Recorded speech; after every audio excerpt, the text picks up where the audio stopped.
दोस्तों नमस्कार। Petrol diesel के दाम पिछले 15 दिनों में एक भी पैसा कम नहीं हुए और आपको कई अखबार कई चैनल बता रहे हैं कि 15 दिनों से नहीं बढ़े पेट्रोल और डीजल के दाम।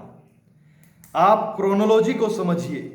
15 दिनों से पेट्रोल और डीजल के दाम एक पैसा कम नहीं हुए। बीते कई महीने से लगातार पेट्रोल और डीजल के दाम बढ़ते रहे, लेकिन जब 15 दिनों से ना बढ़े ना घटे तो आपको यह हेडलाइन कई जगह पर देखने को मिल रही होगी कि आम आदमी को राहत, 15वें दिन भी नहीं बढ़े पेट्रोल के दाम।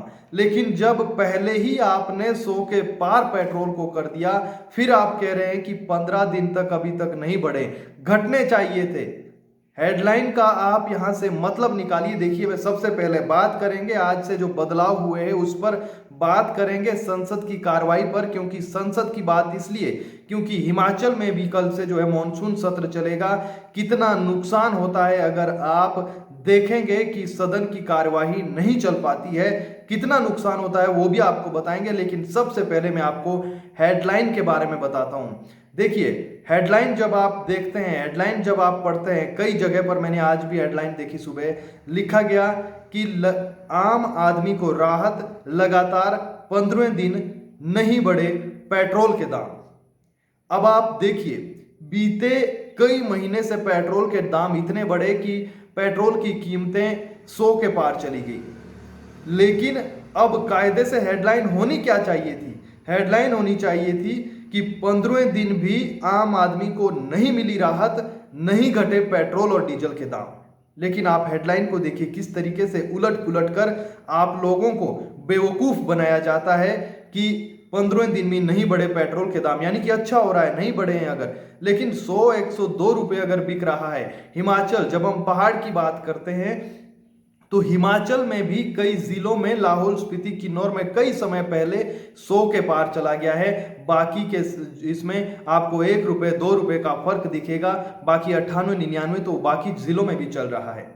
ऐसे में जब उपचुनाव में सीएम जयराम ठाकुर आपके क्षेत्र में आकर कहेंगे, जब मंडी लोकसभा क्षेत्र का जिक्र होगा, जब वो कहेंगे, क्योंकि वहां पर करीब 20 विधानसभा कवर हो रही है, तो जब वो कहेंगे कि हम मोदी जी के नेतृत्व में चुनाव लड़ रहे हैं, हम मोदी जी के जो है काम है उनके आधार पर चुनाव लड़ेंगे, मोदी जी का जब गुणगान करेंगे, तो मोदी जी के कुछ बातें, कुछ नियम कायदे कानून, जो कुछ आज बदला है उसके बारे में आपको बताएंगे, और संसद में जो कुछ हुआ बीते दिनों उस पर बात करना भी बेहद जरूरी हो जाता है। और सबसे पहले जब हम बात करते हैं तो 2019 में जब मैं आपको लिए चलूंगा, तो 2019 में अखबारों और टीवी चैनल्स में खबर चली, तो कहीं पर छपी कि दूसरे एटीएम से पैसे निकालने पर आपको कम अब पैसे देने पड़ेंगे।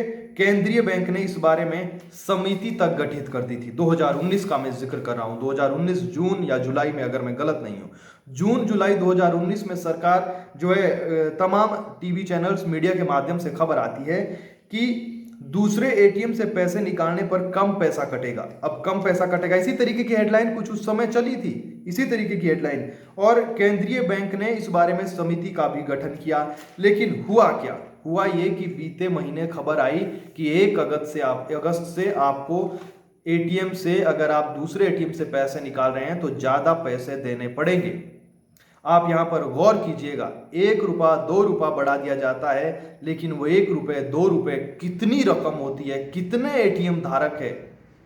जब मोदी जी ने खाते खुलवाए तो लोगों ने एटीएम भी बनवाए, एटीएम बनवाए, तो अब पहाड़ों में मैं हर जगह पर पहाड़ घुसेड़ूंगा। इसलिए घुसेड़ूंगा क्योंकि हम पहाड़ की बात करेंगे, और पहाड़ की जब बात करेंगे तो एटीएम का जब जिक्र होगा, पहले मैं खबर आपको बताऊंगा, फिर देखिएगा कि हिमाचल में तो 100 किलोमीटर 80 किलोमीटर के दायरे में कोई एटीएम नहीं होता। लोग नदी नालों को क्रॉस करके बाजार में पहुंचते हैं, वहां पर एटीएम होता है, उसमें अगर पैसे हुए तो ठीक, ना हुए तो वापस जाना पड़ता है। वहां पर आएंगे, वो ये नहीं देखेंगे कि कौन सी बैंक का एटीएम है, क्योंकि वहां पर मात्र एक एटीएम होगा। ऐसे में आप अंदाजा लगाइए कि आप अपने डेबिट और क्रेडिट कार्ड से किसी अन्य बैंक के एटीएम से पैसा निकालने जाएंगे तो इसके लिए आपको आज से ज्यादा पैसा खर्च करना पड़ेगा। ज्यादा पैसा खर्च नहीं करना पड़ेगा, ज्यादा जुर्माना वसूला आपसे जाएगा। आरबीआई ने बीते दिनों इसकी अनुमति दे दी थी, तमाम बैंकों को सीधे तौर पर अनुमति दे दी थी कि 1 अगस्त से आप बढ़ा हुआ चार्ज वसूल लीजिए, बेझिझक वसूल लीजिए। तो आज से पहले यानी कल तक क्या था, कल तक का क्या हिसाब था? बैंक हर फाइनेंशियल ट्रांजैक्शन पर इंटरचेंज चार्ज 15 रुपए लेती थी। फाइनेंशियल ट्रांजैक्शन पर इंटरचेंज चार्ज 15 रुपए पहले लेती थी, लेकिन अब कितने लेंगे? 17 रुपए। 2 रुपए आपको सुनने में लगेगा हमें और आपको कि 2 रुपए क्या होते हैं, लेकिन जब पूरे कितने हर एटीएम छोड़िए, आगे बढ़ते हैं। तो इसके अलावा नॉन फाइनेंशियल ट्रांजैक्शन, इस पर कल तक 5 रुपए इंटरचेंज जो है चार्ज लगता था, अब 6 रुपए ये भी हो गया, ये भी बढ़ गया है। आरबीआई संशोधित नियमों के अनुसार ग्राहक अपने बैंक के एटीएम से, ध्यान से सुनिएगा क्योंकि कई बार हम देखते हैं यूट्यूब पर कुछ अच्छी जानकारी, अगर आपको लगे तो सुनिएगा, लेकिन हम जब देखते हैं, जब आप प्रैंक शोज देखते हैं, मिलियनों उसमें व्यूज हो जाते हैं और वो जो है सब प्रायोजित होते हैं, सब झूठे होते हैं, उसको हम देखते रहते हैं। देखिए मैं हैरान होता हूँ, मुद्दे से भटक रहे हैं लेकिन मुद्दे पे ट्रैक पकड़ेंगे। ये बात हो रही है, जब मैं बात कर रहा हूं कि प्रैंक शो जब देखते हैं, देखिए 20-25 किलो की एक लड़की, पतला सा कोई छोटा 15-20 साल का लड़का पकड़ के ले आएंगे, वो कहीं पार्क में खड़े हो जाएंगे, कहेंगे मेरी शादी हुई है, मैं मुझसे वो पैसे मांग रहा है, ऐसा हो रहा है। एक पूरी फिल्म आपको दिखाई जाएगी, 2 लड़के आएंगे, उसको मारेंगे, कहेंगे कि ऐसा, और उसमें लाखों कमेंट लोग करेंगे। इतने लोग या तो बेवकूफ होंगे या उनको समझ नहीं होगी कि जो आप देख रहे हैं ये सब प्रायोजित है। ऐसे कौन किसकी मदद किस तरीके से, और पूरा दिख रहा है, वो चांटे मारेगा, उधर से आवाज आएगी जैसे पुरानी फिल्मों में आती थी, डिश्यूं डिश्यूं चटाक चुटुक आवाज आएगी, और हम देखते हैं, आप देखते हैं और फिर कमेंट भी करते हैं और हकीकत समझते हैं। खैर इसको छोड़िए इस तरीके से, लेकिन कुछ जानकारी की चीजें हैं तो सुनिएगा जरूर कि जो आरबीआई ने अब संशोधित नियमों के अनुसार अब क्या किया है, ग्राहक अपने बैंक के एटीएम से हर महीने 5 फ्री ट्रांजैक्शन कर सकता है। छठी बार किया तो आपके पैसे कट जाएंगे। इसमें जो है दूसरे बैंकों के एटीएम से आप मेट्रो सिटी छोड़िए, हिमाचल में कुछ नहीं, हम बात ही नहीं करेंगे, पहाड़ की बात करेंगे। दोबारा बताता हूं, आरबीआई संशोधित नियमों के अनुसार ग्राहक अपने बैंक के एटीएम से हर महीने 5 फ्री ट्रांजैक्शन कर सकता है। छठी बार किया तो पैसे कटेंगे। लेकिन इससे पहले मैं क्या जिक्र कर रहा था, कई इलाके, कई जिलों में हिमाचल में ऐसा है, चंबा, शिमला, मंडी, गांव के दूर दराज इलाकों में आप कहीं भी जाएंगे 100 किलोमीटर का दायरा भी कहीं पर होगा। कहीं पर ऐसा भी है कि सुबह आप चलते हैं, मार्केट में आप पहुंचते हैं, वहां से जब वापस आएंगे तो रात को आप पहुंचेंगे, बस भी एक ही होगी, और जब आएंगे तो वहां पर एटीएम भी एक ही होगा। वो कोई भी कंपनी का हो सकता है, किसी भी बैंक का हो सकता है। और जब आप आएंगे आपको पैसे निकालने ही हैं, आप महीने में कितने ही बार आइए उसको घुसेड़िए और जाइए, घर जाएंगे, वापस आके आपको फिर से 5 बार से ज़्यादा हुआ, छठी बार में आपके पैसे कट जाएंगे। जाकर आप मोबाइल खोलिएगा, मोबाइल पर आपको हेडलाइन मिलेगी कि 15वें दिन भी नहीं बढ़े दाम, 16वें दिन भी नहीं बढ़े दाम, मोदी सरकार का बड़ा फैसला, जयराम ठाकुर ने खोला नौकरियों का पिटारा, मोदी सरकार से ऐसा किया और वैसा किया। तमाम रैलियां होगी, उपचुनाव आने वाले हैं और आप लोग सुनेंगे, बैठेंगे और समझेंगे कि वाकई में ऐसा हो रहा है। लेकिन हकीकत इसके बिल्कुल इतर है। उधर जब हम बात करते हैं पेट्रोल डीजल के बाद अब रसोई गैस, आज का ही ये भी जिक्र है, आज की ही खबर है, ना मिले कहीं पर सुपरफास्ट 100 में कहीं खबर मिल गई छोटी सी तो सुनिएगा, वहां पर कोई सुनेगा नहीं, और पूरा कार्यक्रम प्राइम टाइम में कोई अगर जिक्र करेगा तो सुनिएगा, लेकिन नहीं करेगा। पेट्रोल डीजल के बाद अब रसोई गैस सिलेंडर एक बार फिर से महंगा हो गया है। जो कॉमर्शियल गैस सिलेंडर है 19 किलो का 73 रुपए 50 पैसे बढ़ गया है। एक का एक इतना बढ़ा दिया है। कोई बीते दिनों से क्या लग रहा है, देश में ही आप देखिए महंगाई के दौर में ये लग रहा है कि कुछ किसी को चिंता नहीं है, सीधे दाम बढ़ाए जा रहे हैं, महंगाई बढ़ गई है लेकिन कोई कुछ नहीं हो रहा है। 73 रुपए दाम बढ़ गए हैं कमर्शियल गैस सिलेंडर के। हालांकि घरेलू गैस सिलेंडर के दाम नहीं बढ़े हैं, लेकिन बीते कई महीनों से बढ़ चुके हैं। ये जरूरी लिखना नहीं है, ये मैंने भी गलत लिख दिया है कि घरेलू गैस सिलेंडर के दाम नहीं बढ़े। ये लिखना चाहिए कि घरेलू गैस सिलेंडर के दाम नहीं घटे, क्योंकि बढ़े हैं बीते समय में। हम पागल थोड़ी है, बीते समय में दाम बढ़े हैं, कई महीनों से बढ़े हैं। दिल्ली में अब कमर्शियल गैस सिलेंडर पहले 1500 का मिलता था, अब 1623 रुपए का मिलेगा। तो आप जो है नारे लगाते रहिए। खैर, इसके अलग अगर बात करें हम, इन तमाम सवालों का अगर, महंगाई का अगर कहीं पर चर्चा होनी थी, जिक्र होना था, सरकार को घेरना था, कहां घेरना था? संसद में घेरना था। लेकिन संसद में क्या हो रहा है? गतिरोध, वॉकआउट, नारेबाजी, कागज फाड़ना, ये तमाम चीजें हो रही है। और उसका नुकसान बीते, अगर इसी जो ये मॉनसून सत्र चल रहा है, 107 घंटे निर्धारित था कुल कार्यवाही, 107 घंटे चलेगी, 107, लेकिन चली कितने घंटे? 18 घंटे। 107 में से 18 घंटे मात्र कार्यवाही चली है। नुकसान कितना हुआ? 133 करोड़ रुपए। किसका नुकसान? हमारा और आपके पैसों का नुकसान।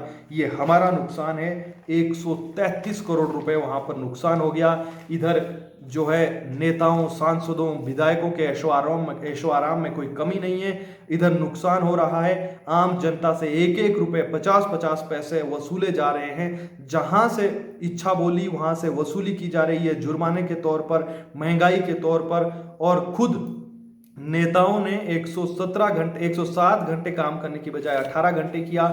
कोई पूछने वाला नहीं है। 133 रुपए उड़ा दिए, 133 करोड़ रुपए हवा में उड़ा दिए, दिल्ली की हवाओं में उड़ गए। लेकिन कोई पूछने वाला नहीं है, कोई बताने वाला नहीं है कि क्यों ऐसा हुआ। मुद्दे किन मुद्दों पर, जो उनके मुद्दे हैं राजनीतिक मुद्दों पर, जिस पे वो करते आए हैं। ऐसे में संसद के 1 मिनट की कार्यवाही का खर्चा अगर मैं आपको बताने लग जाऊं तो आप सुनिएगा जरूर। 1 मिनट की कार्यवाही का खर्चा करीब 2.5 लाख रुपए। 1 मिनट की कार्यवाही का खर्चा संसद की 2.5 लाख रुपए।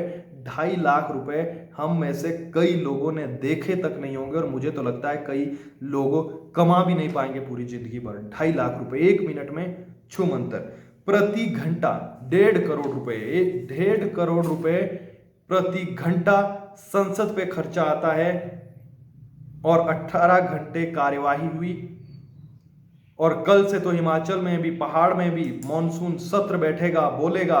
क्या बोलेंगे? यहां पर भी आप देख पाएंगे, लेखा जोखा लेके आएंगे आपके बीच कि कितना खर्चा आता है और कितना काम किया हमारे माननीयों ने। और 2000 सबसे बड़ी बात तो यह है कि 2022 में चुनाव है, उपचुनाव है। उन उपचुनाव के मद्देनजर ही कार्रवाई को वो रखेंगे।